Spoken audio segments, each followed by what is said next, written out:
Thank you, Mr. Chairman. Dr. Esper, congratulations on your nomination. I think you're a fantastic candidate. I look forward to supporting you. I've been very encouraged today to hear you talk about the importance of NDS and the much-needed strategic focus that it brings, not just to the department, but to the nation's political leadership, and hopefully across the whole of government, and also about the nature of China as a strategic competitor here and now. I want to talk more about that in a little bit more detail, if I could. If China were to seize control of Taiwan, what would that mean for U.S. interests and for a free and open Indo-Pacific more broadly? Well, first of all, it would affect our obligations under the Taiwan Relations Act of 1979. So that's the first thing that came to mind when you said that.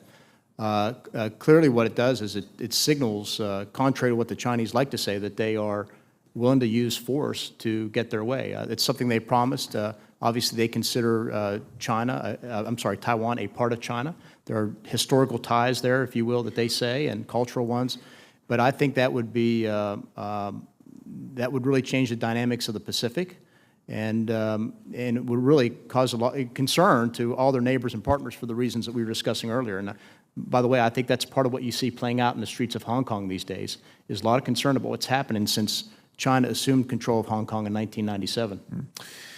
The department, rightly in my view, has said that a Chinese fait accompli in relationship to Taiwan is a major threat that we need to focus on. Now, I've heard some argue, and recently, that the best way to defeat a Chinese fait accompli in Taiwan is by escalating horizontally, by deliberately expanding the conflict in order to impose costs on China without actually defeating the attack itself. And I just have to say, for my own part, I'm not convinced by this. This sounds to me like a way to impose significantly more costs on this country, more lives lost, more treasure expended, whereas we could be focusing on blunting the initial Chinese assault and then defeating them in as limited a conflict as possible. So let me just ask you, in your opinion, what would it take to defeat a Chinese fait accompli in the way that best limits the cost and the danger to Americans? Senator, I like to begin far left of the fight and talk about how do we continue to engage the Chinese, encourage their development as a normal nation, as a responsible player in the international realm, if you will. How do we restrict our competition with them to the economic realm, and how do we resolve problems diplomatically? That's where I think we need to go. We do not need a war with China, that's kind of my approach, is how do we deter conflict? As we think about that deterrence, however, and planning for it and signal what it is that we were going to do if we were confronted with situations that we don't like, such as a Chinese aggression against Taiwan or elsewhere the Indo-Pacific, what is your view on how we best limit the potential exposure to us in any such conflict? I mean, how are we going to counter Chinese aggression should that ultimately come to pass? What this question is really about is how we're going to prepare to do it. We hope not to have to do it, but if we have to do it, how are we going to be prepared to do it in a way that limits our exposure, limits the danger to us, but is also effective? So, I believe in Ronald Reagan's dictum, peace through strength. So we have to have really capable forces, as I said in my opening remarks, whether it's in the cyber space and your conventional domains of air and land and subsurface, by the way, is important in that theater, is have such a capable military that that we deter any conflict whatsoever. That's number one. Number two, it goes back to building a network of capable allies and partners who can help us present a much bigger display of commitment and resolve than we would otherwise, as ones or twos. And so I think we need to look aggressively.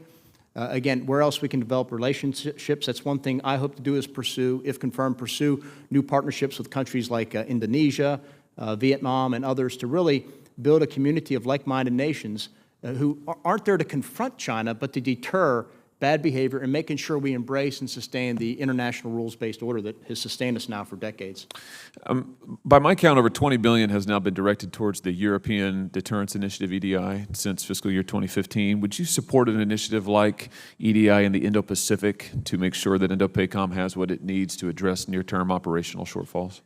Yes, sir, in principle. I'd want to understand where the money's coming from to pay for that and all that, but we have to, again, approach these issues holistically. One last thing here. I've made clear my support for the President's commitment to a free and open Indo-Pacific, and as part of that effort, I think it's essential that our regional allies contribute to their fair share to their defense. And with that in mind, how should we expect Taiwan and others to contribute to their defense, whether in terms of military acquisitions or otherwise? Well, I support Taiwan sales to Taiwan. It's, again, a commitment we made under the Taiwan Relations Act. I've seen in my years in D.C., successive administrations commit to that and fulfill it in various ways. And so that's a place to begin right there with arms sales. It just gives them a capability, it builds interoperability and so forth. And so that's where I would start on that front. Thank you, Dr. Esper. Thank you, Mr. Chairman.